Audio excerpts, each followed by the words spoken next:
She was pregnant and pushed off the cliff by her billionaire CEO ex, or so she thought. She pretended to be dead. What happened next shocked everyone. Azura?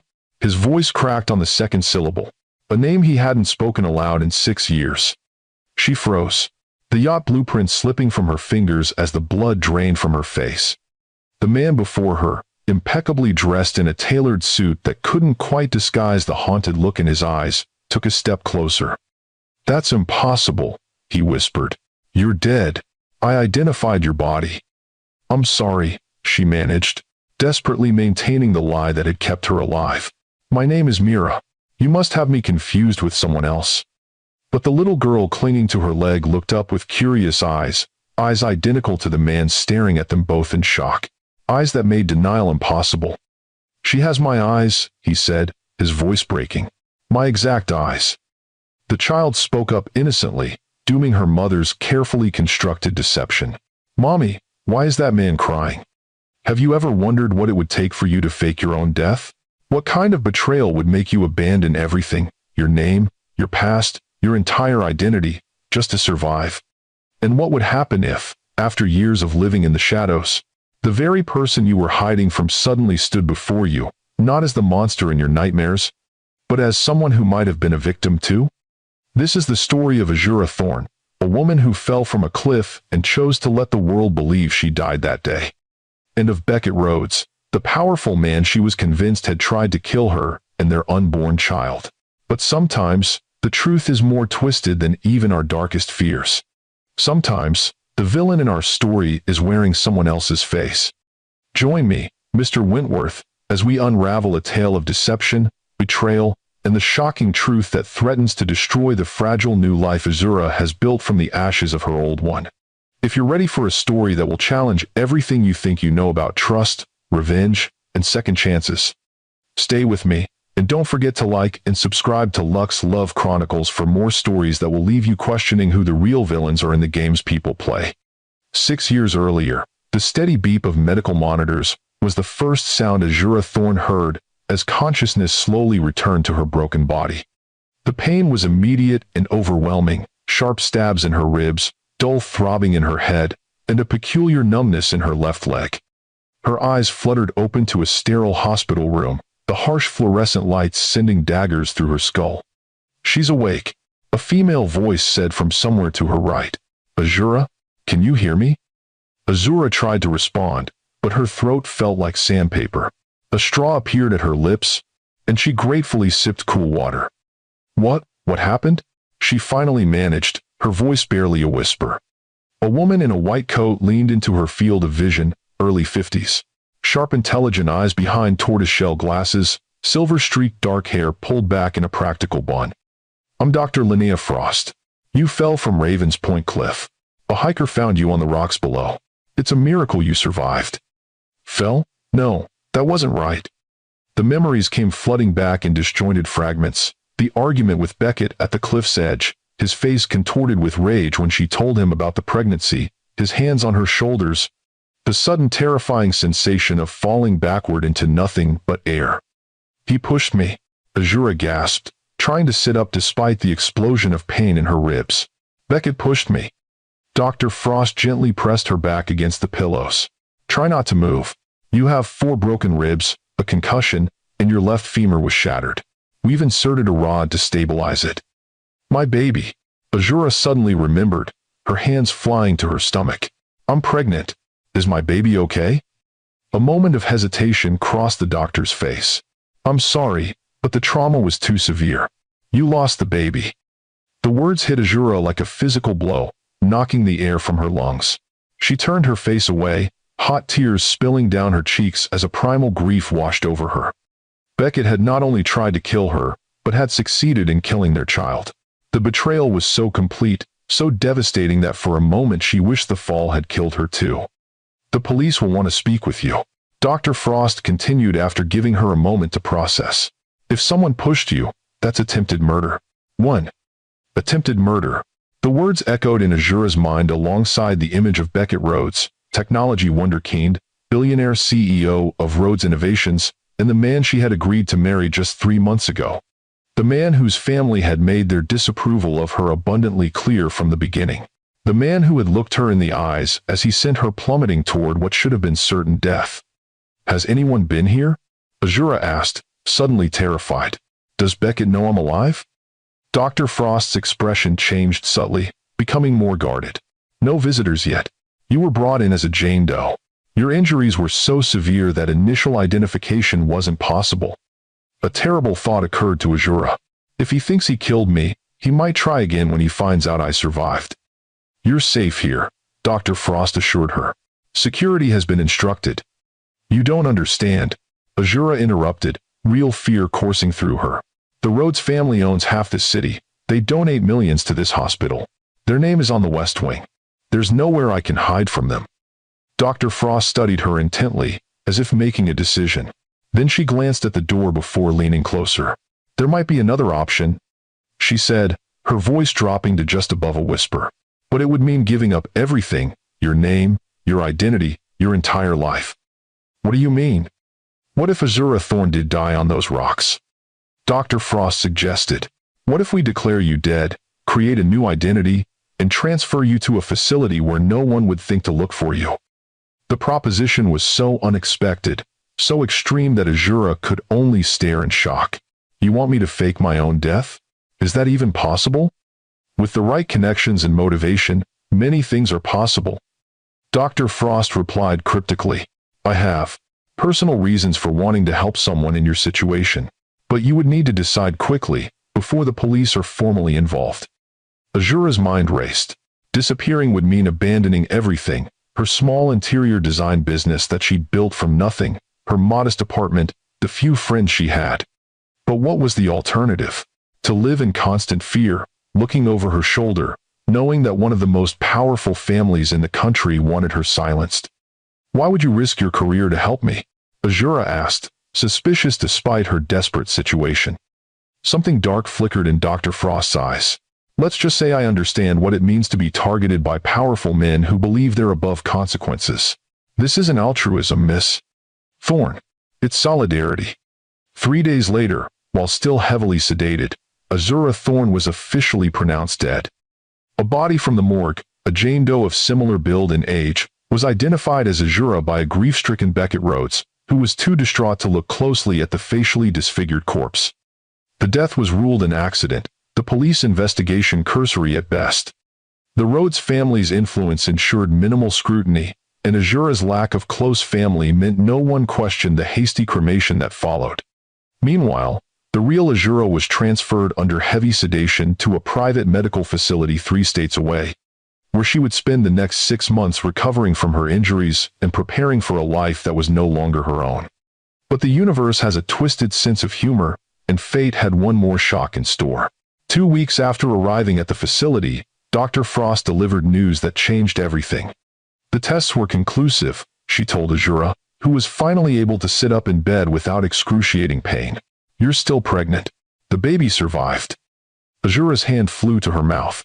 "But you said—" "Initial scans showed no heartbeat," Dr. Frost explained. "It happens sometimes in trauma cases. The fetal heartbeat becomes too faint to detect. But your latest blood work shows hormone levels consistent with an ongoing pregnancy. You're approximately 10 weeks along." The revelation was both miraculous and terrifying. A child, Beckett's child, was growing inside her, a living connection to the man who had tried to kill them both. "What am I going to do?" Azura whispered, overwhelmed by the implications. Dr. Frost sat on the edge of the bed. "You have options, Azura. No one would judge you for terminating after what you've been through." Azura placed a protective hand over her still flat stomach. Despite everything, despite the circumstances of conception and the identity of the father, she couldn't bring herself to consider ending this miraculous life that had somehow clung to existence against all odds. "No," she said firmly. "This baby survived for a reason. I'm keeping my child. Then we'll adjust our plans accordingly." Dr. Frost nodded, respecting her decision. "But it means you'll need to be even more careful about your new identity. A child complicates things. A child complicates things." Indeed, the pregnancy did complicate the already challenging process of becoming someone else. While her body healed, Azura worked with Dr. Frost and a small team of trusted associates to create Mira Reed, a graphic designer from Seattle, with a clean but unremarkable background. She learned to speak with a slight Pacific Northwest accent, studied the geography and local culture of a city she'd never visited, and practiced signing a name that still felt foreign to her fingers. As her belly grew, so did her determination. By the time Phoenix Reed was born, a healthy 7-pound girl with her father's striking blue eyes, Azura had fully committed to her new life. She would raise her daughter in safety, far from the Rhodes family's influence. Phoenix would never know the truth about her father or the violence that had nearly claimed both their lives before she was even born. With Dr. Frost's help, Mira and baby Phoenix relocated to Osprey Cove, a small coastal town nearly 3,000 miles from where Azura Thorne had died. The doctor provided startup funds. Consider it an investment in your future, she'd said, which Mira used to establish a modest design, consulting business specializing in yacht interiors. Her natural talent, combined with the wealthy clientele of the upscale marina, allowed her to build a comfortable life for herself and Phoenix.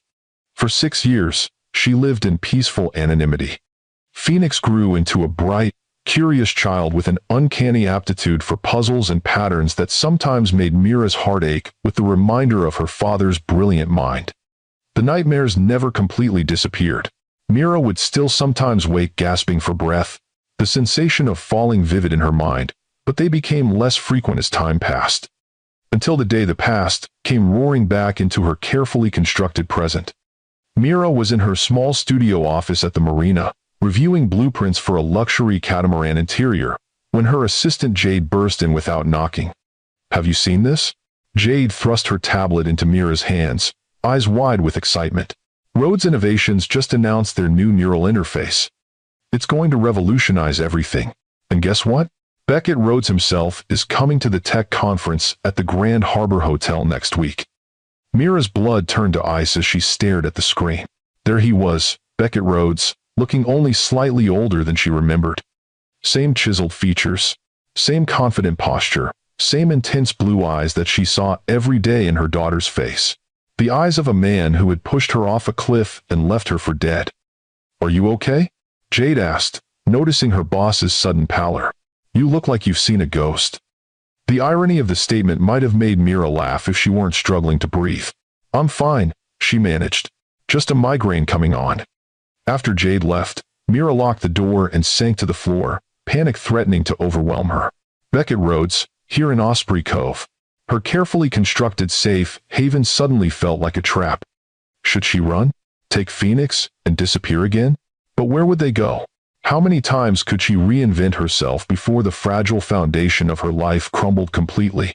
That evening, as Phoenix chattered about her day at school over dinner in their small but charming beach cottage, Mira made a decision. She wouldn't run. Not this time. She would be cautious, avoid the areas where conference attendees might gather, and trust that 6 years, a different name, and the subtle physical changes from her injuries would be enough to keep her unrecognizable if they happened to cross paths. "Mommy, you're not listening," Phoenix complained, waving a small hand in front of her mother's face. "I'm sorry, sweetie." Mira refocused on her daughter, this beautiful, innocent child who had no idea of the danger that had just entered their lives. "Tell me again about your science project." Phoenix launched back into her explanation of marine ecosystems with the enthusiasm only a 6-year-old could muster for algae and tide pools. Mira forced herself to engage, to be present for her daughter, while suppressing the fear that churned beneath the surface of her carefully maintained composure. Later that night, after Phoenix was asleep, Mira retrieved a small fireproof box from the back of her closet. Inside was a burner phone that she had kept charged but unused for 6 years. She dialed the only number programmed into its memory. "I was wondering when I'd hear from you," Dr. Frost answered without preamble, as if they'd spoken yesterday instead of years ago. "He's coming here," Mira said, her voice barely above a whisper. "To Osprey Cove. For a tech conference." A moment of silence. "Are you planning to run?" "I don't know. Should I?" "That depends," Dr. Frost replied carefully, "on whether you're still convinced he pushed you." The question caught Mira off guard. "What do you mean?" "Of course he pushed me. I remember it clearly." Memory is a tricky thing. especially in traumatic situations. The doctor said, "There's something I never told you. Something I found when I was examining you that first day." Mira's hand tightened around the phone. "What?" "Trace evidence under your fingernails. DNA that wasn't yours. And wasn't Beckett Rhodes's either." The revelation hit Mira like a physical blow. "What are you saying?" "I'm saying there may have been someone else on that cliff with you," Dr. Frost replied. "Someone who may have been the real person who pushed you. Or perhaps someone who tried to save you." "Huh? Why didn't you tell me this before?" "Because you were traumatized, pregnant, and convinced Beckett was the culprit. You needed certainty to move forward with your new life, not more questions." A pause. "But now that he's entering your orbit again, perhaps it's time to consider that your memory of that day might not be as reliable as you believe." After ending the call, Mira sat in the darkness of her bedroom, mind racing. Could she have been wrong? Had 6 years of believing Beckett tried to kill her been based on a false memory? The thought was almost as destabilizing as the news of his impending arrival. She closed her eyes, forcing herself to revisit the memory she'd spent years trying to suppress. The cliffs at Raven's Point, the argument, Beckett's face when she told him about the baby. But now, trying to focus on the details, she realized how fragmented the memory actually was. She remembered falling, remembered the sensation of hands on her shoulders, but the rest was a blur of emotion and fear rather than clear recollection. Had her mind filled in the blanks, casting Beckett as the villain, because of the tension that had been building between them in the weeks before? Because of his family's obvious disdain for her? Or was her memory accurate, and Dr. Frost was merely planting seeds of doubt for reasons of her own? The questions followed Mira into uneasy dreams where she fell endlessly while shadowy figures watched from the cliff above. The tech conference began 3 days later, bringing an influx of industry professionals to the normally quiet coastal town. Mira had rearranged her schedule to work from home as much as possible, venturing to the marina only when necessary, and at times when conference attendees were likely to be in sessions. Phoenix, oblivious to her mother's anxiety, was excited by the unusual energy in town and the impressive yachts that had arrived to accommodate the wealthier guests. "Can we go see the big boats this weekend?" she begged as Mira walked her to school Friday morning. "We'll see," Mira hedged, knowing that the marina would be hosting a reception for conference VIPs on Saturday, an event Beckett Rhodes would almost certainly attend. "Maybe we'll drive up the coast instead, visit that tide pool you like." Phoenix's lower lip jutted out in disappointment, but she was quickly distracted by the arrival of her best friend at the school gates. Mira watched her daughter race off, pigtails bouncing, blissfully unaware of the danger that had invaded their sanctuary. With Phoenix safely at school, Mira headed to the marina for an unavoidable meeting with clients who were renovating their yacht's interior. She had timed her visit to avoid the conference's morning break, when attendees might wander the docks, but fate had other plans. As she approached the client's vessel, blueprints tucked under her arm, a familiar voice froze her in place. "The integration capabilities are revolutionary, but the real breakthrough is in the neural response time," Beckett Rhodes was explaining to a small group of admirers as they strolled along the dock just ahead of her. "We've reduced latency to nearly imperceptible levels." Mira's instinct was to turn and flee, but movement would only draw attention. Instead, she ducked her head, allowing her long chestnut hair dyed from its natural honey blonde to obscure her face as she pretended to study her papers. The group was moving away from her. Beckett's back now turned as he continued his impromptu lecture. She might have escaped notice if a sudden gust of wind hadn't torn one of the blueprints from her grasp, sending it skittering across the dock directly into the path of Beckett's entourage. "I've got it," a helpful conference attendee called, chasing after the errant paper and retrieving it just as it threatened to sail into the water. "Here you go, ma'am." "Thank you," Mira murmured, keeping her gaze downcast as she accepted the blueprint. But it was too late. Beckett had turned at the commotion, his eyes landing on her with polite curiosity that quickly transformed into shocked recognition. He faltered mid-sentence, staring at her as if he'd seen a ghost, which, from his perspective, he had. "Excuse me," he said abruptly to his companions. "There's something I need to attend to." Panic surged through Mira as he approached, his expression a mixture of disbelief and intensity. She clutched her blueprints to her chest like a shield, mind racing for an escape route that didn't exist. I'm sorry to bother you," Beckett said when he reached her, his voice carefully controlled though she could see the tremor in his hands. "But have we met before? You seem incredibly familiar." "I don't think so," Mira replied, adopting the slight Pacific Northwest accent she perfected years ago. "I would remember meeting someone like you, Mr. Rhodes." His eyes, those piercing blue eyes so identical to Phoenix's, searched her face with desperate intensity. "You just remind me of someone I knew once." "I have one of those faces," she offered with a forced smile.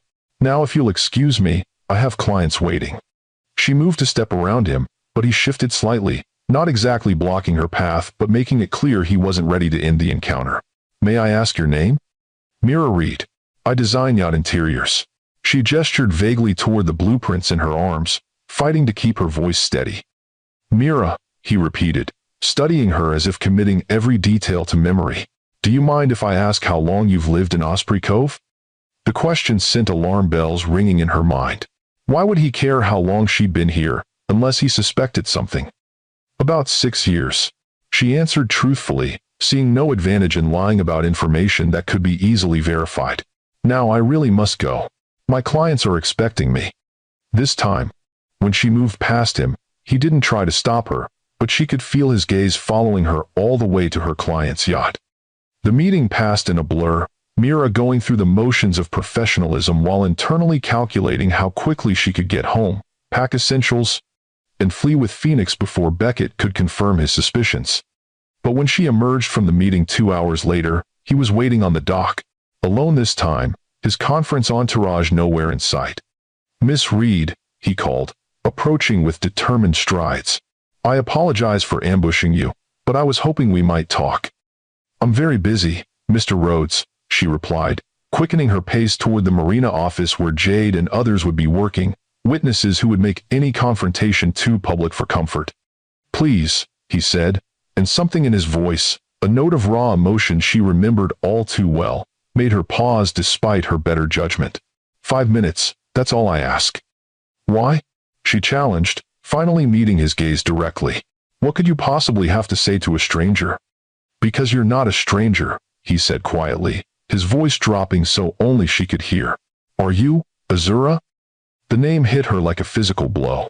She glanced around frantically, but the dock was momentarily empty except for them. "I don't know what you're talking about. My name is Mira Reed." "Azura," he repeated, and there was anguish in his voice now. "How is this possible? I identified your body. I attended your funeral. I've spent 6 years believing you were dead." "You're confused," she insisted, backing away from him. "You're mistaking me for someone else." "No," he shook his head. "I could never mistake you. Despite the hair color and the way you hold yourself differently now, your eyes are the same. The small scar on your left temple that you got when we were hiking in Yellowstone, it's still there." He gestured toward the barely visible mark that her makeup hadn't quite concealed. "And your voice, you've changed the accent, but underneath it's still yours." Trapped in the lie with no plausible escape, Mira felt her carefully constructed world beginning to crumble. "What do you want from me?" "The truth," he said simply. "Why did you disappear? Why let me believe you were dead? Do you have any idea what that did to me?" A surge of anger burned through her fear. "What it did to you? You pushed me off a cliff. You tried to kill me and our baby because the great Beckett Rhodes couldn't have his perfect life derailed by an unexpected pregnancy." Her accusation seemed to physically stagger him. "What are you talking about? I never pushed you. I would never hurt you. I loved you." "Then why was I found broken and bleeding at the bottom of Raven's Point?" she demanded, years of suppressed rage finally finding voice. "Why do I still have nightmares about falling, about your hands on my shoulders shoving me backward?" "That's not what happened," he insisted, genuine horror in his expression. "I wasn't even on the cliff when you fell. I was on my way there to meet you when I got the call that there had been an accident." His denial was so convincing, so seemingly authentic that for a moment Mira's certainty wavered. But then she remembered the sensation of falling, the betrayal she'd felt in that moment, and her resolve hardened again. "You're lying," she hissed. "Just like you've been lying to the world for 6 years, pretending to mourn while building your empire on my grave." "Azura, my name is Mira." She cut him off. "Azura Thorne died that day on the cliffs, just like you wanted. Now leave me alone, or I'll call security." She turned to storm away, heart pounding with adrenaline and fear, when his next words stopped her cold. "You were pregnant." Mira froze mid-step, her back still to him. When you fell, you were pregnant." Beckett continued, his voice thick with emotion. "You were going to tell me that day. I found out afterward, from the autopsy report, a baby I never knew about until it was too late." She turned slowly to face him, searching for any sign of deception. "How did you know I was going to tell you that day?" "Because you texted me," he said. "Meet me at our spot. I have news that will change everything." Those were your exact words. "I assumed you were going to break our engagement. Things had been strained between us for weeks. I never imagined." His voice broke. "I never imagined it was because you were carrying our child." The text. She had sent that text. It was one of the few clear memories she had from that day, composing those words, trying to find the right way to share news that she knew would complicate their already troubled relationship. "If you didn't meet me there," she said slowly, confusion beginning to cloud her certainty, "then who did I argue with on the cliff? Who pushed me?" Beckett's expression darkened. "I have a theory. One that's haunted me for 6 years. But this isn't the place to discuss it." He glanced around the increasingly busy dock. "Please, can we go somewhere private? There's so much you don't know. So much I need to explain." Mira hesitated, torn between the self-preservation instinct that screamed at her to run and the growing seed of doubt about what had really happened that day. "I can't. I have to pick up my daughter from school soon." Something flickered in Beckett's eyes at the mention of a daughter. "Your daughter," he repeated carefully. "How old is she?" Mira realized her mistake too late. "That's none of your business." 6, he calculated aloud, his brilliant mind making the connection immediately. She would be 6 years old. "Stay away from my daughter," Mira warned, real fear coloring her voice. "Whatever happened between us, Phoenix is off limits." "Phoenix," he echoed, a sad smile touching his lips. "You named her after the bird that rises from the ashes." "It's perfect." He took a step closer, his voice dropping to an urgent whisper. "Azura, Mira, please listen to me. You and Phoenix could be in danger. The same danger that nearly killed you 6 years ago hasn't gone away. If I could find you, others might too." "Is that a threat?" "It's a warning," he insisted. "There are things you don't understand, pieces of the puzzle you're missing. Please, just hear me out. For Phoenix's sake, if not your own." The mention of danger to her daughter pierced through Mira's defenses. Whatever had happened between them, whatever Beckett had or hadn't done, Phoenix's safety was her paramount concern. "1 hour," she conceded finally. "Meet me at Lighthouse Park at 4. Come alone, or I won't be there." 1. Relief washed over his features. "Thank you. I'll be there." As she walked away, Mira's mind was in turmoil. Could she have been wrong all these years? Could the memories she built her entire new life around be false? And if Beckett hadn't pushed her that day, who had? The school day ended at 3:15, giving Mira just enough time to collect Phoenix and drop her with Jade, who had often watched the girl when work required Mira's full attention. "Are you sure everything's okay?" Jade asked, noting her boss's distracted demeanor. "You've seemed on edge all week." "Just a difficult client situation I need to handle," Mira assured her. "I shouldn't be more than a couple of hours." "I enter." Phoenix was delighted with the unexpected playdate, barely pausing for a goodbye kiss before racing off to examine Jade's collection of seashells. Mira watched her go with a pang of apprehension. Was she making a terrible mistake in meeting Beckett? Should she take Phoenix and run instead? But running would mean starting over again. New names, new town, new school for Phoenix. And if what Beckett said was true, if there was danger she didn't fully understand, running blindly might lead them straight into it. Lighthouse Park was relatively quiet at 4 o'clock, most tourists having departed as the afternoon cooled. Mira found a bench with clear sightlines in all directions, positioned so that no one could approach without her seeing them. Her hand remained in her pocket, fingers wrapped around the small canister of pepper spray she carried everywhere. Beckett arrived precisely on time, alone as promised. He had changed from his conference attire into jeans and a simple navy sweater that reminded her painfully of the man she had fallen in love with years ago, before power and family expectations had created fissures in their relationship. "Thank you for coming," he said, remaining standing at a respectful distance when she didn't invite him to sit. I wasn't sure you would. I almost didn't, she admitted. But you mentioned danger to Phoenix, and that's not something I can ignore. He nodded, his expression grave. May I? He gestured to the space beside her on the bench. After a moment's hesitation, she nodded. He sat, maintaining enough distance to keep her comfortable, and stared out at the ocean for a long moment before speaking. How much do you know about my family? He asked finally. I know the road's name opens doors and silences questions. She replied. I know your mother never thought I was good enough for her precious son. I know your father's company was the foundation for Rhodes Innovations. Ola. What about my brother? Mira frowned. You're an only child. Beckett turned to look at her, genuine surprise in his expression. No, I'm not. I have a twin brother, Rowan, identical in appearance but very different in temperament and stability. That's impossible, Mira shook her head. We were together for over a year. You never mentioned a brother. Because my family had him erased from public record after his third hospitalization, Beckett explained. Rowan has severe psychiatric issues, paranoid schizophrenia with violent tendencies that emerged in our teens. The Rhodes family couldn't have that kind of publicity, so he became the family secret, housed in private facilities, kept away from the public eye. Mira stared at him, trying to process this revelation. You expect me to believe you have a secret identical twin brother that you never once mentioned during our relationship? I wanted to tell you, he said quietly, especially after we got engaged. But my mother, she made it clear that family secrets were to remain secret, even from future spouses, until after the wedding when legal bindings would ensure discretion. That's insane, Mira scoffed. Welcome to the Rhodes family, he replied with a bitter smile. Where image is everything and inconvenient truths are buried so deep, even family members start believing the lies. Despite her skepticism, there was something in his tone, a weariness, a resignation, that rang true. What does this have to do with what happened at Ravens Point? Beckett reached into his pocket and withdrew his phone.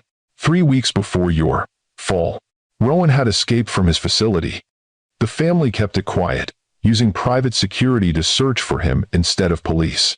He was unstable, off his medication, and fixated on the idea that I had stolen his life, a delusion he'd had since we were teenagers. He unlocked the phone and pulled up a photo, turning the screen toward her.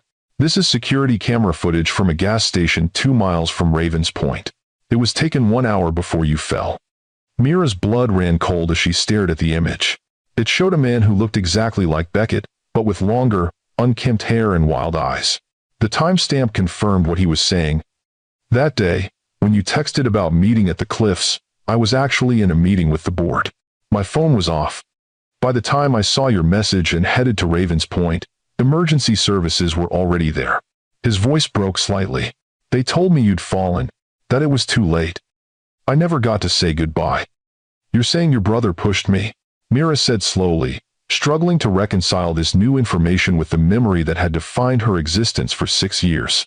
That I mistook him for you. Identical twins, Beckett reminded her gently. And you'd never seen him before. Had no reason to suspect you weren't meeting me. The possibility was shocking, destabilizing, yet it explained the inconsistencies that had always nagged at the edges of her memory, the strange, almost manic energy of Beckett that day. The way his expressions had seemed subtly wrong, the confusion she'd felt even before the argument began. If what you're saying is true, she said carefully, why didn't you tell the police? Why wasn't your brother investigated? Beckett's expression darkened. Because by the time I pieced it together, my mother had already handled everything. The official report listed your fall as an accident. Rowan had been quietly returned to his facility. And I was. He paused, swallowing hard. I was sedated, nearly catatonic with grief. By the time I emerged from that fog, weeks had passed, and my mother made it clear that dragging up theories would only dishonor your memory and damage the company. So you just accepted that? Mira demanded, anger flaring. You didn't fight for justice? I did fight, he insisted. I hired private investigators, demanded access to Rowan, searched for any evidence that might support what I suspected. But my mother had been thorough. Records were altered or destroyed. Staff were paid for their silence. And Rowan, he sighed heavily. Rowan had been subjected to such aggressive treatment that his memories of that period were completely scrambled, possibly intentionally. The weight of what he was suggesting, a conspiracy orchestrated by his own family, was almost too much to comprehend, yet as outlandish as it seemed, it aligned with what Mira knew of Vivian Rhodes, a woman who had once coldly informed her that the Rhodes family has survived for generations by prioritizing legacy over sentimentality. "Why are you telling me this now?" she asked finally. "After 6 years, why does it matter?" "Because 3 months ago, Rowan was deemed sufficiently stabilized by his doctors and released into supervised outpatient care," Beckett replied, real fear evident in his voice. "And 2 weeks ago, he disappeared again. His handlers think he stopped taking his medication." A chill ran down Mira's spine. "And you think he might come after me? But how would he even know I'm alive?" "He might not," Beckett admitted. "But he's always been obsessed with me, with taking what's mine. If he discovered I was coming to Osprey Cove for the conference, he might follow you here," Mira finished, the implication striking her with horrifying clarity. "Exactly. And if he saw us talking today, if he realized who you are, who Phoenix Island..." Beckett didn't need to complete the thought. The danger was obvious. Mira stood abruptly, panic surging through her. "I need to get to Phoenix. Now.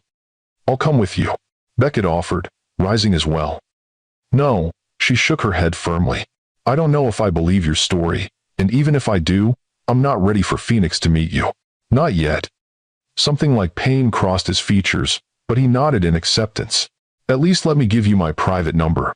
Not the one anyone else has, a direct line only to me. If anything happens, if you see anything suspicious, call immediately."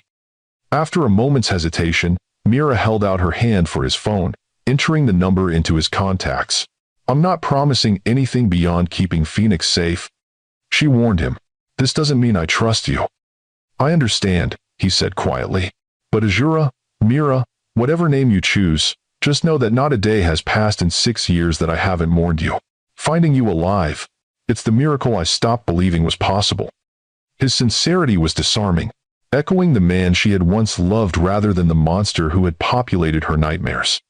But 6 years of living in fear, of building a life around the certainty of his betrayal, couldn't be undone in a single conversation. "I need time," she told him. "Time to process all of this, to decide what I believe."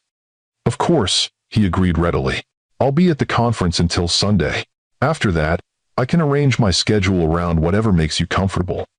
The casual way he referenced rearranging the schedule of one of the world's most influential CEOs, as if nothing could possibly be more important than this conversation, was so characteristic of the Beckett she had known that it sent a pang of recognition through her. "I'll be in touch," was all she committed to before turning to leave. "Azura," he called after her, using the name that still felt like hers despite 6 years of answering to another. "She has my eyes, doesn't she? Phoenix." Mira paused without turning back. "Yes," she admitted. "Exactly your eyes." She didn't wait for his response, striding purposefully toward her car with the desperate need to reach her daughter, to hold Phoenix close and protect her from dangers that suddenly seemed to be closing in from all sides. But as she drove toward Jade's apartment, Mira couldn't shake the feeling that everything she had believed for 6 years might have been built on a misunderstanding, a case of mistaken identity with catastrophic consequences. And if Beckett was telling the truth about his brother, about the family conspiracy to cover up what had really happened that day, then the danger she had been hiding from all these years was still very real. Only now, it wasn't just her life at stake. It was Phoenix's too. If this story of deception, mistaken identity, and possible redemption has caught your attention, please like this video and subscribe to Lux Love Chronicles with Mr. Wentworth.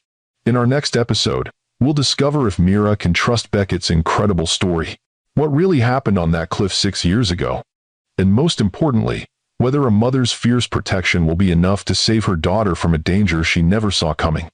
Sometimes the face of evil wears a mask identical to the face of love, and telling them apart might be the difference between life and death. Mira's hands trembled as she drove toward Jade's apartment, her mind racing with implications of everything Beckett had revealed. A twin brother, a family conspiracy, the possibility that the foundation of her entire new life was built on a case of mistaken identity. It was almost too much to process, Yet the threat to Phoenix gave her no luxury of time for careful consideration. As she pulled into Jade's driveway, she forced herself to take several deep breaths, not wanting to alarm Phoenix with her obvious distress. She had just reached for her phone to text Jade that she'd arrived when she noticed something that made her blood run cold. The front door of Jade's small bungalow was slightly ajar. Jade was meticulously careful about security, especially when watching Phoenix. She would never leave her door open, not even a crack.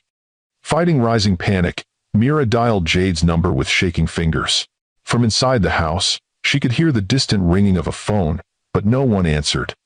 She ended the call and dialed 911 instead, explaining the situation in a voice tight with fear. "Please stay in your vehicle until officers arrive," the dispatcher advised. But Mira couldn't wait, not with Phoenix possibly in danger. She grabbed the pepper spray from her purse and approached the house cautiously, every sense on high alert. The neighborhood was quiet, too quiet for the usually lively street where children played and neighbors chatted across fences. "Jade?" she called, pushing the door open wider. "Phoenix?" The living room was in disarray, cushions thrown from the couch, a lamp overturned, Jade's collection of seashells scattered across the floor as if swept from their display shelf in a struggle. Mira's heart hammered against her ribs as she moved deeper into the house. "Phoenix?" she called again, fear making her voice crack. "Baby, are you here?" A muffled sound came from the hallway closet, a whimper or cry quickly silenced. Mira rushed to the door and yanked it open to find Jade crouched inside, arms wrapped protectively around Phoenix. Both were pale with fear, but unharmed. "Mommy!" Phoenix launched herself into Mira's arms, trembling violently. "What happened?" Mira demanded, holding her daughter close while examining Jade's frightened face. "A man," Jade whispered, still huddled in the closet. "He just walked in like he belonged here. Started asking questions about you and Phoenix. When I tried to call the police, he grabbed my phone and smashed it. I managed to get Phoenix into the closet and lock us in. He was still searching the house when you called." "What did he look like?" Mira asked, already dreading the answer. "Tall, dark hair, expensive clothes but worn all wrong somehow. And his eyes," Jade shuddered. "They were so cold, so empty. Like he wasn't really there behind them. Identical to Beckett in appearance, but fundamentally different in essence. Just as he had described his twin." "The police are on their way," Mira assured them, pulling Jade to her feet. "Did he say what he wanted?" "He kept asking where she was, said it was time to finish what he started." Jade wrapped her arms around herself, still shaking. "Mira, who was that man? What's going on?" Before Mira could formulate a response that wouldn't reveal too much, the wail of police sirens approached. Relief flooded through her, but it was short-lived as another realization struck. She couldn't explain this to the police without revealing her true identity, without the whole truth coming to light. But Phoenix's safety had to come first. If that meant exposing her 6-year deception, so be it. The police arrived moments later, 2 officers securing the house while a third took statements from Mira, Jade, and a still trembling Phoenix. Mira kept her explanation deliberately vague, a possible stalker situation, concerns about a mentally unstable man who might be targeting her.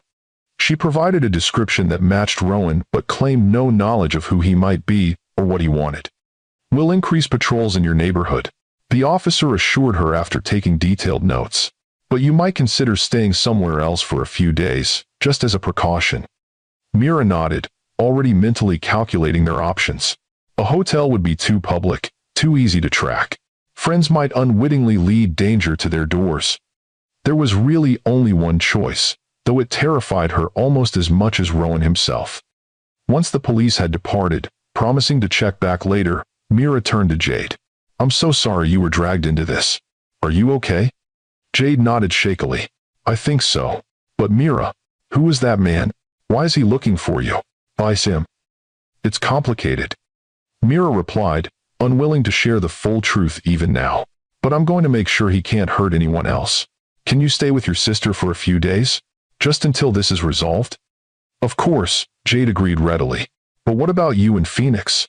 Where will you go?" Mira stroked her daughter's hair as Phoenix clung to her, unusually quiet after the frightening experience. "Somewhere safe," she said, though she wasn't entirely convinced such a place existed anymore.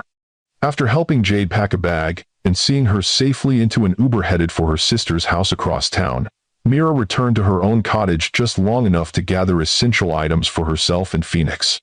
She moved with urgent efficiency, knowing that Rowan could return at any moment. "Mommy, I'm scared," Phoenix admitted as she clutched her favorite stuffed octopus while Mira threw clothes into a duffel bag. "That man had scary eyes." "One? I know, sweetheart." Mira knelt to her daughter's level, cupping her small face in her hands. "But I promise I won't let anything happen to you. We're going to stay somewhere different for a little while, like an adventure, okay?" Phoenix nodded solemnly, too shaken to display her usual enthusiasm for new experiences. It broke Mira's heart to see her normally exuberant child so subdued by fear.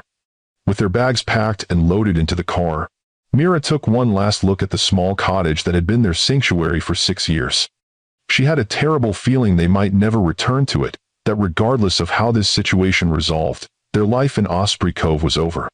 Taking a deep breath, she pulled out her phone and dialed the number Beckett had given her earlier that day. He answered on the first ring. "Azura? What's wrong?"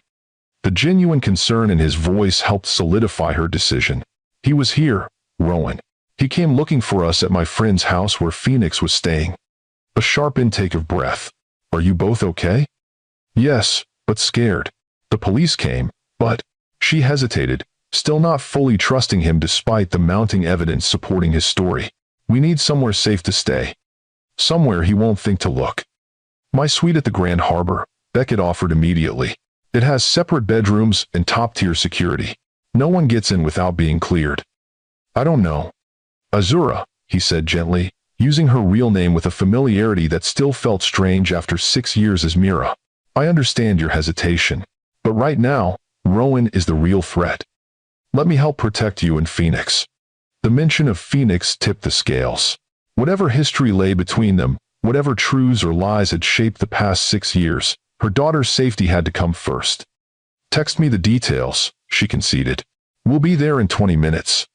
The Grand Harbor Hotel occupied a prime position overlooking the marina, its elegant glass facade reflecting the evening light as Mira and Phoenix approached through the underground parking garage as Beckett had suggested, less visible than the main entrance. A discreet security officer was waiting by the private elevator, as promised. "Miss Reed," he nodded respectfully, using the name Beckett had obviously provided. "Mr. Rhodes is expecting you. This elevator goes directly to the penthouse level." Phoenix pressed closer to Mira's side as they entered the elevator, her small hand clutching tightly to her mother's. "Is Mr. Rhodes a friend?" she whispered as the doors closed. Mira hesitated, unsure how to explain the complicated relationship to a 6-year-old. "He's someone who wants to help us," she settled on finally. "Someone I knew a long time ago." Phoenix seemed to accept this explanation, though her usual curiosity was subdued by the lingering effects of the frightening encounter at Jade's house. The elevator opened directly into a spacious foyer, where Beckett was waiting, his expression a mixture of relief and apprehension. He had changed into more casual clothes, dark jeans and a simple gray sweater that reminded Mira painfully of happier times. "Thank you for coming," he said, maintaining a respectful distance as they stepped into the suite. "I've arranged for additional security on this floor. No one will get past them." Mira nodded, grateful for his practical approach rather than pressing for the emotional reunion he must have been craving. "This is Phoenix," she said simply, resting a protective hand on her daughter's shoulder. Beckett's gaze dropped to the little girl, and Mira saw the physical impact of the moment hit him, a slight stagger, a sharp intake of breath, his eyes widening as he took in the child who was so clearly his own. Phoenix had his eyes, his jawline, even the slight dimple in her left cheek when she frowned in concentration. "Hello, Phoenix," he said finally, his voice gentle as he crouched to her level. "I'm Beckett. It's very nice to meet you." Phoenix studied him with the careful assessment she applied to all new adults in her life. "You have eyes like mine," she observed candidly. A smile touched Beckett's lips. "I was thinking the same thing about you." This coincidence of perspective seemed to ease some of Phoenix's wariness. "A scary man came to Miss Jade's house," she informed him solemnly. "Mom says we need to stay somewhere safe for a while." "That's right," Beckett nodded, matching her serious tone. And this is a very safe place.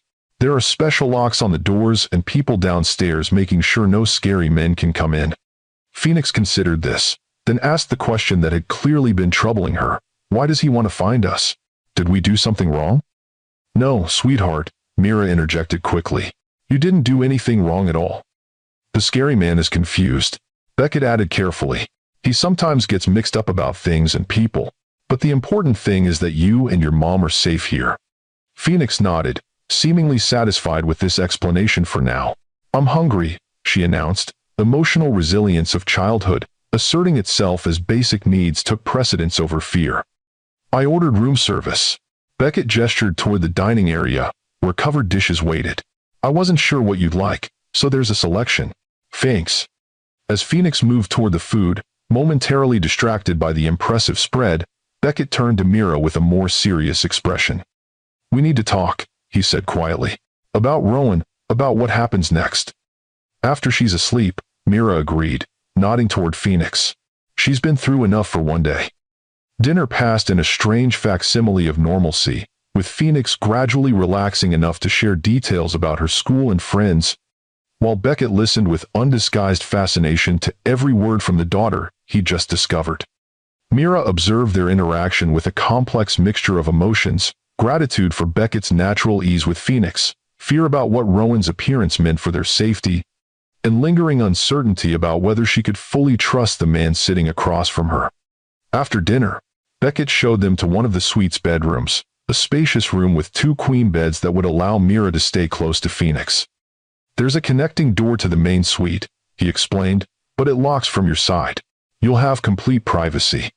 The consideration in this arrangement, giving them both security and independence, didn't escape Mira's notice. Thank you, she said simply. I've had some clothes sent up for both of you, he added, gesturing to shopping bags placed discreetly in the corner. Just basics, I hope that's okay. The old Beckett might have assumed his wealth gave him the right to make such decisions without consultation. This more thoughtful version, who asked permission, was both familiar and strange, like looking at a photograph that had been subtly altered. Once Phoenix was settled in bed, the day's stresses finally catching up with her as she drifted quickly to sleep clutching her stuffed octopus. Mira returned to the main living area where Beckett waited. He had set up a makeshift command center on the dining table, laptop, multiple phones, and what appeared to be security camera feeds displayed on a tablet. The hotel security team is sending live feeds from all entrances, he explained, noting her questioning look. If Rowan tries to enter the building, we'll know immediately. You really believe he's coming after us? Mira said, not quite a question. I know he island. Beckett's expression was grim. After you called, I reached out to some contacts. Rowan was spotted at the marina yesterday, watching your office. He's been planning this, tracking you, tracking us both. Mira sank into a chair across from him, the weight of the situation pressing down on her. Why now? After 6 years. Why would he suddenly fixate on me again? Because of this. Beckett turned his laptop screen toward her, showing a news article from 3 months earlier. The headline read, Rhodes Innovations CEO establishes memorial foundation in honor of deceased fiancé. I created a foundation in your memory, he explained, a flush of embarrassment coloring his cheeks, to fund arts education for underprivileged youth. You always said that having access to art classes was what saved you after your parents died. The thoughtful gesture, remembering something so personal about her after all these years, momentarily disarmed Mira. I don't understand what this has to do with Rowan. According to his doctors, the announcement triggered an obsessive episode. He became convinced that I was still holding on to you, and that he needed to free me from your ghost. Beckett ran a hand through his hair, a gesture of frustration she remembered well. When he learned I was coming to Osprey Cove for the conference, something must have connected in his mind. Or someone told him I was alive, Mira suggested. The suspicion she'd been harboring finally voiced. Someone like your mother. Beckett's expression darkened. That's not impossible. My mother has always had her own agenda where Rowan is concerned. She visits him regularly, ostensibly out of maternal duty, but I've always suspected there's more to it. Your mother never wanted me in your life, Mira reminded him. She made that abundantly clear from the beginning. If she somehow discovered I was alive. She might see Rowan as a convenient solution to a problem that resurfaced unexpectedly. Beckett finished grimly. It fits her particular brand of manipulation, maintaining plausible deniability while orchestrating chaos from a distance. The casual way he acknowledged his mother's potential involvement in a plot against her life was chilling. You really believe she's capable of that? Vivian Rhodes considers the family legacy paramount, above all else, above happiness, above ethics, certainly above love. His voice was bitter with the weight of personal experience. She spent decades curating the Rhodes image. And you, he hesitated, you represented an unpredictable variable. Someone not bound by her rules or intimidated by her influence. Someone who might encourage her son to prioritize his own happiness over the family business. Mira added, remembering the subtle and not so subtle ways Vivienne had tried to undermine their relationship. Exactly. Beckett's gaze met hers directly. Which brings us to a question I've been afraid to ask. Why did you go to Ravens Point that day? What was the news that would change everything? The question hung between them, laden with 6 years of missed opportunity and tragedy. Mira took a deep breath, steeling herself to share the truth she'd carried alone for so long. I was 12 weeks pregnant, she said quietly. I'd confirmed it that morning with a doctor. I wanted to tell you somewhere meaningful, somewhere that was just ours, away from your family's influence and the corporate pressure. Pain flashed across Beckett's features. And instead, you encountered Rowan pretending to be me. I thought it was you, Mira confirmed. The memories she'd suppressed for years finally allowed to surface. But looking back, there were signs I missed. Subtle differences in mannerisms, a strange intensity in his eyes. When I told him about the baby, his reaction was volatile. He kept saying something about how he always gets everything, and how the child should have been mine. That sounds like Rowan's delusions. Beckett nodded. Since childhood, he's believed that I somehow stole his rightful life, that he should have been the successful twin, the heir to the Rhodes legacy. He pushed me, Mira continued, the memory clearer now that she understood the context. But as I was falling, someone grabbed for me, caught my arm for just a moment before losing their grip. I remember seeing a second figure, but it was all so fast, so chaotic. I arrived just as you fell, Beckett said, his voice rough with emotion. I saw Rowan at the cliff edge, saw you falling. I lunged for you but couldn't reach in time. By the time I made it down to the rocks, emergency services were already there, and Rowan had disappeared. The revelation that Beckett had been there, had tried to save her, shifted something fundamental in Mira's understanding of that day. For 6 years, she believed he had pushed her, had wanted her, and their child dead. The truth, that he had tried desperately to save them, was almost too painful to absorb. Why didn't you tell the police? She demanded, a flare of anger breaking through her shock. Why let everyone believe it was an accident? I tried, he insisted, leaning forward with urgency. But by the time I regained consciousness at the hospital— What do you mean, regained consciousness? After I thought you died, I apparently became hysterical. The paramedics sedated me. When I woke up hours later, my mother was there with our family lawyer. They told me you were gone, that your body had been identified, that arrangements were being made. I was still in shock, barely functional. And Rowan? Back in his facility, according to my mother. She claimed he'd had a psychotic break, had no memory of what happened, and that pursuing charges would only result in traumatic publicity with no justice for your death. Beckett's voice cracked on the last words. She convinced me that honoring your memory meant moving forward, not dwelling on a tragedy that couldn't be undone. So you just accepted that, Mira said flatly. No, he shook his head firmly. I spent months investigating privately, trying to build a case against Rowan, trying to understand why he had targeted you specifically. But every lead disappeared, every potential witness changed their story, every piece of evidence somehow vanished before I could document it. Your mother's influence. Almost certainly, Beckett's expression hardened. It was only years later that I began to suspect how deep her manipulation went, that she might have known about Rowan's obsession with you and deliberately failed to warn either of us. The scope of the conspiracy Beckett was suggesting was staggering, a mother willing to risk her son's fiancé's life, rather than accept her as part of the family. Yet Mira had experienced Vivienne's cold calculation firsthand, had seen the lengths to which she would go to maintain control over her son's life. If what you're saying is true, Mira said slowly, then your mother might be helping Rowan even now. It's more than possible, Beckett agreed grimly. Which is why we need to be extremely careful about our next steps. What are our options? We could go to the police, tell them everything, your real identity, what happened 6 years ago, Rowan's history. But without concrete evidence, it would be our word against my mother's, and the Rhodes family influence runs deep, even here. And it would mean exposing Phoenix to public scrutiny. Mira added, the thought making her physically ill. The media would have a field day, the dead fiancé returning with the secret heir to the Rhodes fortune. Exactly. Beckett hesitated, then continued cautiously. There's another option.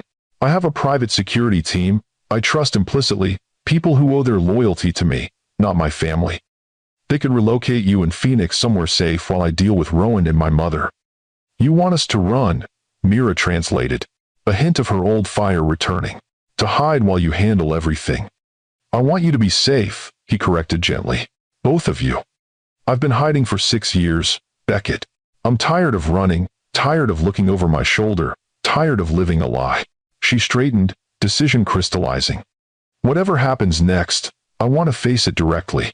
Phoenix deserves a mother who stands her ground, not one who keeps disappearing at the first sign of trouble.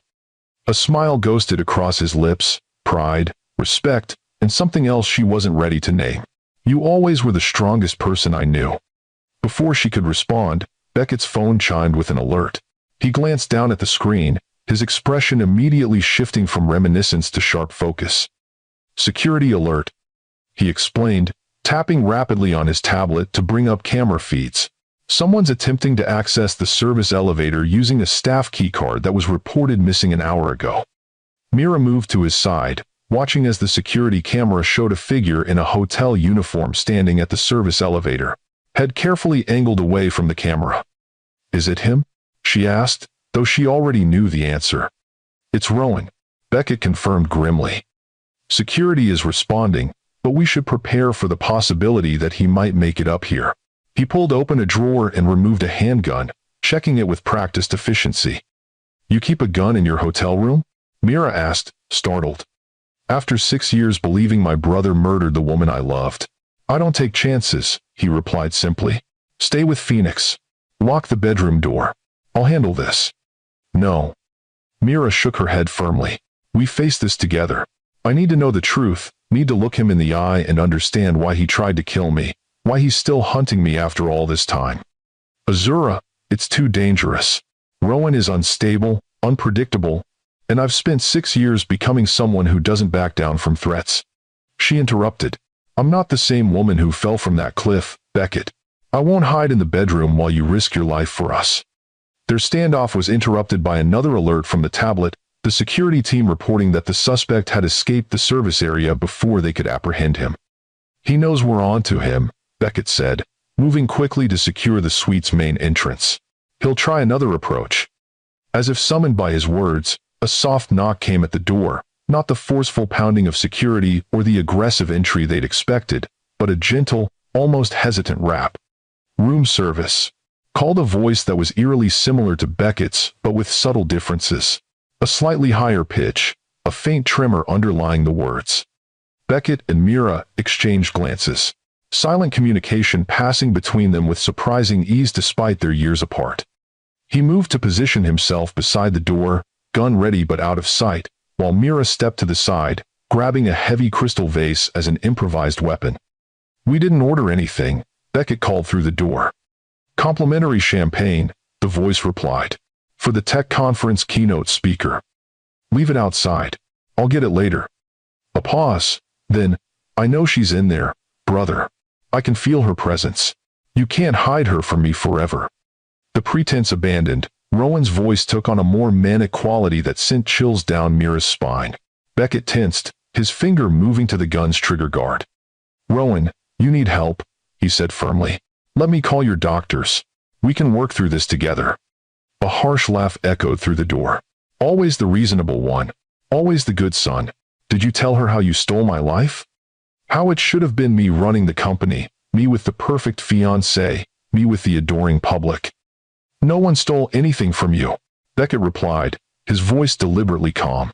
Your illness created delusions that... Illness? Rowan's voice rose sharply.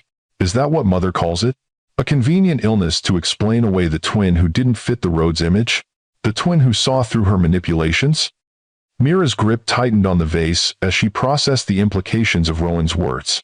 Was it possible he was a victim of Vivian's machinations as well, in his own way? Let's talk about this, Beckett offered. Just you and me. Leave Azura out of it. It's too late for that, Rowan replied, his voice suddenly cold and focused.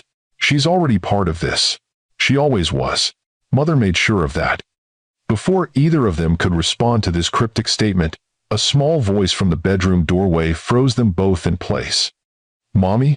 Phoenix stood there in her pajamas, clutching her stuffed octopus. I heard voices. Time seemed to suspend as multiple realizations hit simultaneously. Phoenix was exposed, the bedroom door was open, and Rowan had gone ominously silent on the other side of the main door. Phoenix, go back inside, Mira urged, moving toward her daughter with desperate speed. But it was too late. A tremendous crash came from the balcony as the glass door shattered inward, Rowan having scaled from a lower floor rather than continuing his ruse at the main entrance.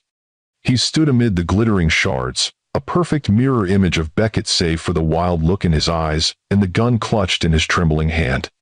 So this is why Mother has been so concerned lately, he said, his gaze fixed on Phoenix with disturbing intensity. A little Rhodes heir, hidden away all these years. How fascinating. Stay away from her, Mira warned, placing herself between Rowan and her daughter. Beckett had pivoted at the sound of breaking glass, his own weapon now trained steadily on his twin. Rowan, put the gun down. This has gone far enough. Has it? Rowan tilted his head, studying his brother with clinical detachment. I don't think it's gone nearly far enough. Not until I finish what I started 6 years ago. Why? Mira demanded, needing to understand even in this moment of extreme danger. Why did you push me that day? What had I ever done to you? Rowan's attention shifted to her, his expression softening into something almost wistful. It wasn't personal, Azura. You were simply in the way.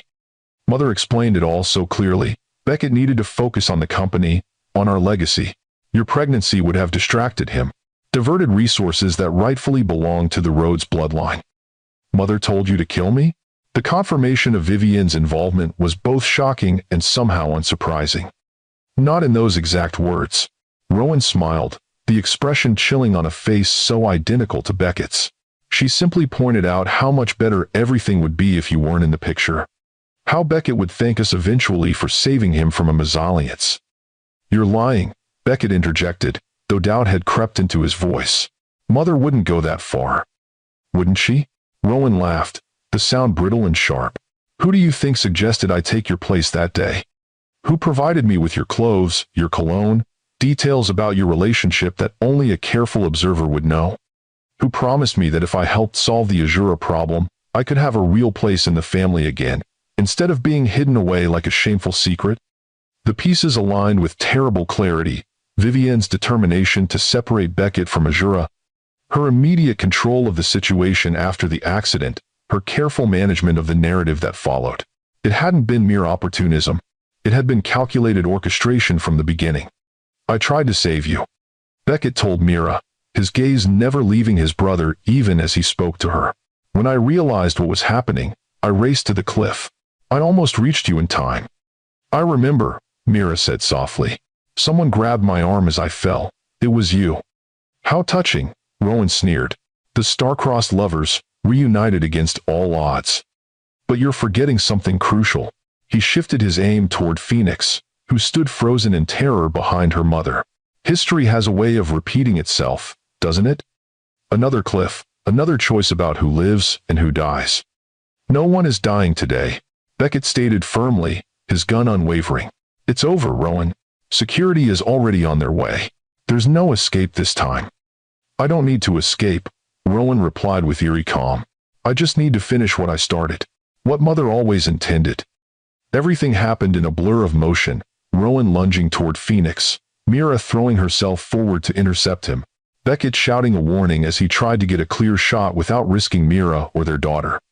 The struggle was chaotic, desperate, Mira fighting with the ferocious strength of a mother protecting her child while Rowan's madness gave him unpredictable power. The gun went off, the sound deafening in the confined space of the suite. For a terrible moment, no one moved, the tableau frozen in shock. Then Rowan staggered backward, a look of surprise crossing his features as he looked down at the spreading crimson stain on his shirt. But it wasn't Beckett who had fired. It was a third figure standing in the now open doorway of the suite, an elegant woman in her 60s with silver-streaked dark hair and the bearing of someone accustomed to command. "Mother?" Beckett's voice was thick with disbelief. Vivian Rhodes lowered the small pistol she held, her expression unreadable as she surveyed the scene before her. "He was always going to be a liability," she said, matter-of-factly. "I should have realized that 6 years ago." Rowan collapsed to his knees, one hand pressed to his wound, the other still weakly gripping his gun. "You promised," he gasped, looking up at Vivian with betrayal in his eyes. "You said I could come home if I fixed your mistakes." "My dear boy," Vivian replied, her tone almost gentle despite the coldness in her eyes. "You were the mistake, one I've spent far too long trying to manage." "You set him up," Mira realized, holding Phoenix close as she stared at the woman who had orchestrated her nightmare. 6 years ago, and again now. "You knew I was alive, knew where to find me. You manipulated Rowan into coming after me again." "Necessity often requires difficult choices," Vivian said calmly. "Rowan's obsession with destroying his brother's happiness made him useful once. I had hoped to utilize that tendency again, creating a situation where he would eliminate both of you cleanly, leaving Beckett properly focused on the company once more." "My God," Beckett whispered, horror dawning as he finally confronted the full extent of his mother's machinations. "You were willing to sacrifice your own granddaughter. A child raised in secret by a woman living under a false identity?" Vivian's lip curled slightly. Hardly a suitable heir to the Rhodes legacy.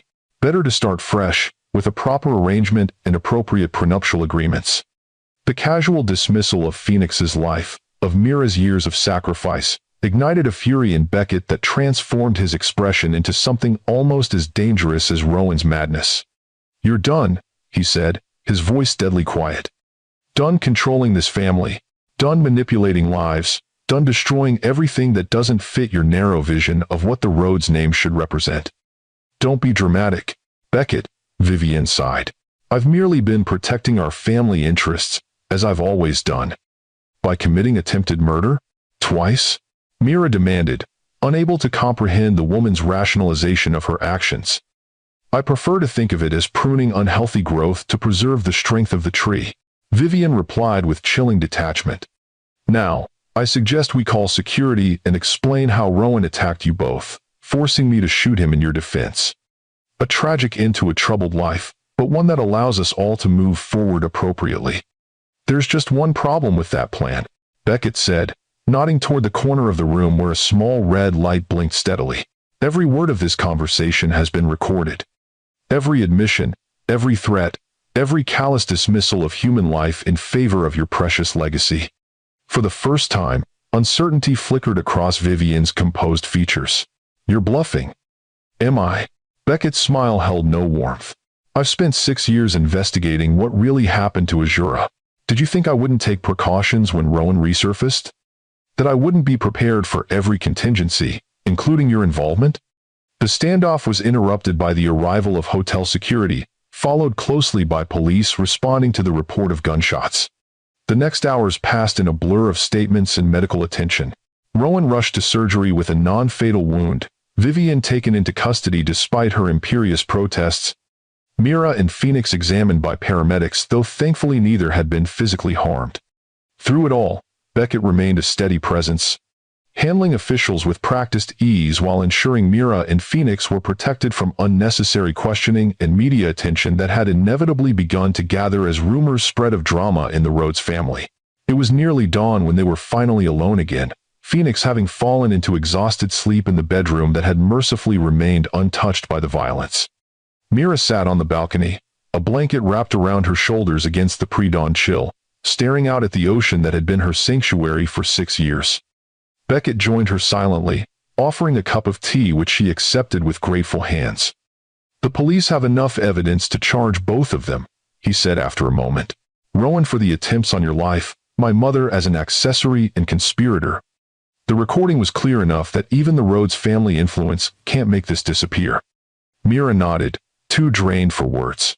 The revelation of Vivian's calculated malevolence, the confrontation with Rowan, the shattering of the careful life she built, it was overwhelming. A tidal wave of reality crashing through the walls she constructed to protect herself and Phoenix. What happens now? She asked finally, the question encompassing far more than just the immediate future. That depends, Beckett replied carefully, on what you want, what Phoenix needs, what future you envision now that the truth is known. I can't go back to being Mira Reed, she said slowly. That life is over, but I'm not sure I know how to be Azura Thorne anymore either. That woman died on those cliffs 6 years ago, in many ways.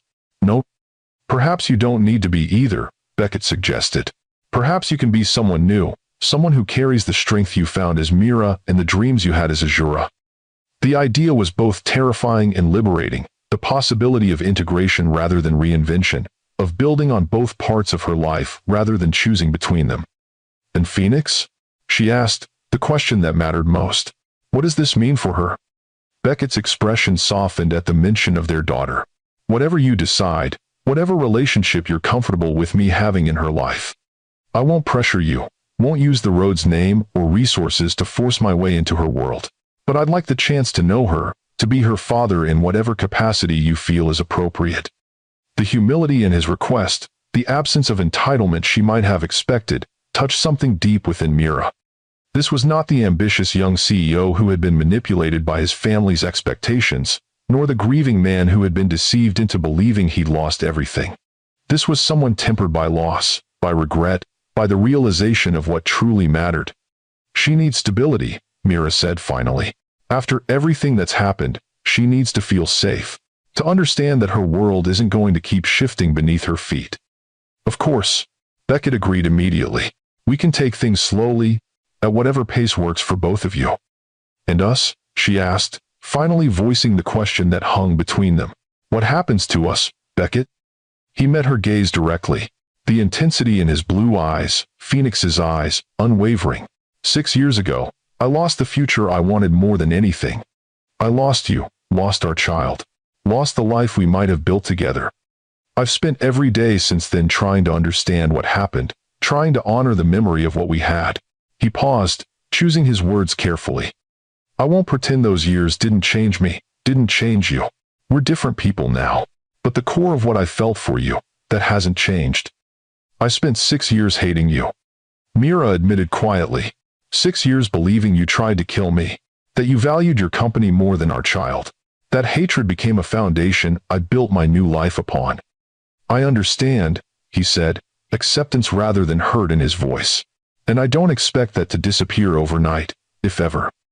But it wasn't real. She continued. It was based on a lie, a manipulation so elaborate that I never questioned it. And now I'm left wondering what's true, what's genuine in how I feel. Perhaps we both need time, Beckett suggested. Time to process the truth, to adjust to this new reality. Time to discover who we are now, without lies or manipulation between us. Mira nodded, grateful for his understanding. I'd like that. A chance to know you again, as we are now, not as we were then. As the first rays of sunrise broke over the horizon, casting golden light across the ocean, Mira felt something shift within her, not forgiveness exactly, for there was nothing to forgive Beckett for. But perhaps the beginning of healing, of accepting that the past was more complex than she had believed, and the future more open than she had dared to hope. 6 months later, the beachfront property just outside Osprey Cove was smaller than the Rhodes family estate but infinitely more welcoming, a modern home with walls of glass that embraced the natural beauty of its surroundings rather than imposing upon it. Phoenix had her own wing, decorated according to her exacting specifications with an ocean-themed bedroom and adjoining laboratory where her scientific curiosity could flourish. Azura, who had reclaimed her name, while maintaining Mira as a professional identity for her design business, stood on the deck watching Phoenix and Beckett on the beach below. Their heads bent together as they examined something in a tide pool. The past months had brought monumental changes, Vivian and Rowan both imprisoned awaiting trial, The Rhodes family business restructured under new leadership after Beckett stepped down as CEO to focus on humanitarian technology initiatives and the gradual, careful building of a new family dynamic that honored truth while creating space for healing. They're cataloging sea creatures again, observed Dr. Linnea Frost, joining Azura on the deck with 2 glasses of iced tea. Phoenix is determined to create the most comprehensive tide pool inventory on the West Coast, with the most sophisticated database a 6-year-old has ever designed. Azura added with a smile, accepting the drink gratefully. Beckett's been teaching her coding. It's terrifying how quickly she picks it up. The doctor had become a regular presence in their lives since the truth emerged, her early role in saving Azura and Phoenix creating a bond that had deepened into genuine friendship. It was Linnea who had helped Azura navigate the complex legal and emotional process of reclaiming her identity while protecting Phoenix from media scrutiny. "How are you feeling about the trial next month?" Linnea asked, her professional instincts for emotional well-being never entirely absent. "Nervous," Azura admitted. "Testifying means publicly acknowledging everything, the fall, the deception, the years in hiding. Phoenix will have questions I'm not sure I'm ready to answer." "Children are remarkably adaptable," Linnea reminded her, "especially when they feel secure in being loved. And that child has never doubted your love for a moment." Below them, Phoenix had apparently made an exciting discovery, judging by her animated gestures and Beckett's impressed response. The ease between them, the natural bond that had formed despite their years apart, was both beautiful and bittersweet to witness. "And Beckett?" Linnea inquired carefully. "How are things progressing there?" A complicated question with an equally complicated answer. The past 6 months had been a deliberate, cautious rebuilding, weekly family dinners, evolving into more frequent time together, professional collaboration on a charitable foundation merging their respective skills, and most recently, tentative steps toward rekindling the personal connection that had never fully died despite years of separation and misunderstanding. "We're taking it slowly," Azura replied, a smile touching her lips as she watched him lift Phoenix onto his shoulders for a better view of a distant pelican, building something new rather than trying to resurrect what was lost. "Wise approach." Linnea nodded approvingly, though I've rarely seen 2 people more clearly meant to find their way back to each other.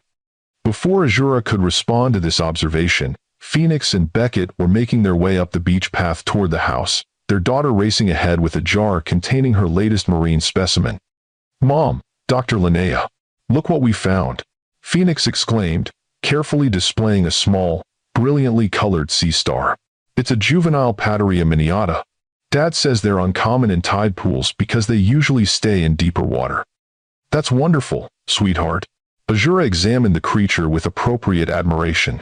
"Remember, we need to return it to the ocean after you've documented it." "I know." Phoenix nodded seriously. "Dad already helped me take pictures for my database. Can we have lunch now? I'm starving." "Why don't you help Dr. Linnea set the table?" Azura suggested. "I made your favorite sandwiches." As Phoenix led the doctor inside, chattering enthusiastically about their morning discoveries, Beckett joined Azura on the deck. The past months had changed him too, the corporate polish replaced by a more relaxed demeanor, stress lines eased from his face, a quiet contentment that hadn't been there even in their early days together. "She's going to be a marine biologist," he predicted with obvious pride. "Or possibly the next great technology innovator. Or both simultaneously, knowing Phoenix. She certainly has the determination for it," Azura agreed. "And the intelligence." "She gets that from you," Beckett said, his gaze warm as it rested on her face. "The relentless pursuit of understanding, the refusal to accept limitations." "And the stubborn streak? The absolute certainty that her way is the right way?" Azura raised an eyebrow teasingly. "That's all you, Rhodes." "Huh?" He laughed, the sound still something of a novelty after years of grief and guilt. "Fair enough, though I prefer to call it focused conviction." The easy banter between them was relatively new, a sign of growing comfort, of walls carefully lowered as trust rebuilt itself day by day. They stood in companionable silence for a moment, watching the ocean waves, before Beckett spoke again. "I have something for you," he said, reaching into his pocket. "Something I've been holding on to for 6 years." He opened his palm to reveal a small velvet box, worn at the edges from years of handling. Azura's breath caught as she recognized it, the ring box he'd given her the day of their engagement, containing the sapphire and diamond ring that had been lost in the fall. "You kept it all this time?" "It was the only tangible piece of you I had left," he admitted. "During the worst days, when the grief seemed unbearable, holding this was the only thing that helped." He opened the box to reveal not the original ring as she'd expected, but something new, a platinum band set with 3 stones, a larger sapphire flanked by 2 smaller diamonds. "This isn't a proposal," he clarified quickly, seeing her surprise. "At least, not the traditional kind. It's more of a promise, a new beginning." "Beckett, the stones represent our past, our present, and our future," he explained. "The sapphire for what we once had, the diamonds for what we're building now. You, me, and Phoenix as a family, whatever form that takes." The thoughtfulness of the gesture, the respect for her need for autonomy even as he expressed his own hopes, touched Azura deeply. 6 years ago, she might have expected grand gestures and public declarations from Beckett Rhodes. This private moment, this careful offering of possibility rather than presumption, spoke volumes about how they had both grown. "It's beautiful," she said softly, taking the box from his hand, "and the sentiment behind it even more so." "You don't need to wear it," he assured her. "I just wanted you to have it, to know that whatever happens between us, whatever path we choose together or separately, these 3 stones will always represent what matters most to me." 1. Azura studied the ring, the way the light caught the facets of the stones, creating depths and dimensions that shifted with each movement. Like their relationship, complex, multifaceted, capable of reflecting light even from the darkest angles. "I'd like to wear it," she decided, removing the ring from its box. "Not as an engagement ring, but as a symbol of where we've been and where we might go. A reminder that sometimes what seems broken beyond repair can be transformed into something new, something different but equally valuable." Beckett smiled as she slipped the ring onto her right hand, a deliberate choice that acknowledged this was not simply a return to their past, was worth more than any declaration of love could have been. It held hope, patience, and most importantly, respect for the journey they were navigating together. "Mom, Dad, lunch is ready," Phoenix called from inside the house, the simple domesticity of the moment a stark contrast to the drama that had brought them to this point. As they turned to join their daughter, Beckett's hand found Azura's, their fingers intertwining with the natural ease of 2 people finding their way back to each other after a long separation. Not the same people who had parted on that cliff 6 years ago, but perhaps better versions. Stronger, wiser, more capable of building something that could withstand the storms life might still bring their way. The past could not be changed, the years lost never reclaimed, but the future stretched before them, undefined and full of possibility, a blank canvas rather than a predetermined path. And for the first time in 6 years, Azura found herself looking forward without fear, embracing not just survival, but the prospect of genuine happiness for herself and the daughter who had been her anchor through the darkest times. Sometimes, she reflected as they joined Phoenix and Linnea at the table, what appears to be an ending is merely a painful but necessary detour on the way to where you were always meant to be. And sometimes, against all odds and reason, second chances come disguised as the very tragedies we believe have destroyed us. If this story of deception, redemption, and second chances resonated with you, please like this video and subscribe to Lux Love Chronicles with Mr. Wentworth. Remember that sometimes the truth is more complex than our fears would have us believe, and that even in our darkest moments, unexpected light can find its way through. Until next time, look for the miracle hidden within what seems like disaster. It might just lead you to the life you were always meant to live.